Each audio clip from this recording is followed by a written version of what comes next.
નમસ્તે, મારું નામ પ્રવીણભાઈ પ્રજાપતિ છે. બોટાદથી આ ગોબર એટલે ગાયના છાણની કલા લઈને એક નવો વિષય લઈને હું આવ્યો છું. ગાયના છાણ ઉપર ઘણા બધા પ્રશ્નો દૂર કર્યા. એમાં સાબુદાણાનું પાણી, સફેદ ગુગળ અને ગંધારો વધ, આ ત્રણ વસ્તુ નાખવાથી ગાયના જેટલા પ્રશ્નો હતા બધા દૂર થઈ ગયા. અને ઉપર મેં કલા, આર્ટ, આપણી લુપ્ત થઈ ગયેલી સંસ્કૃતિઓને મેં કંડારી.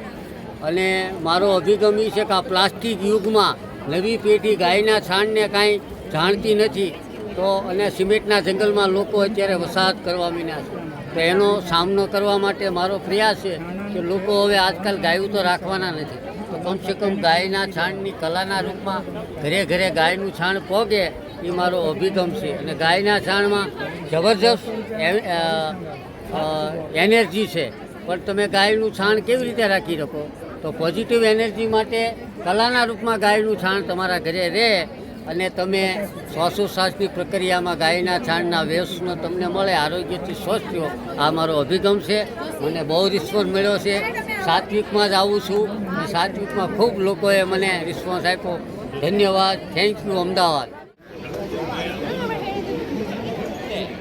ગોબર રોજ ચૂસે એટલે ઝાંખા પડી જાય, આવું ને આવું રહે.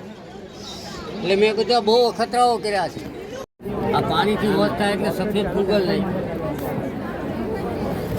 અને આ ગંધારો વધ નાખ્યો.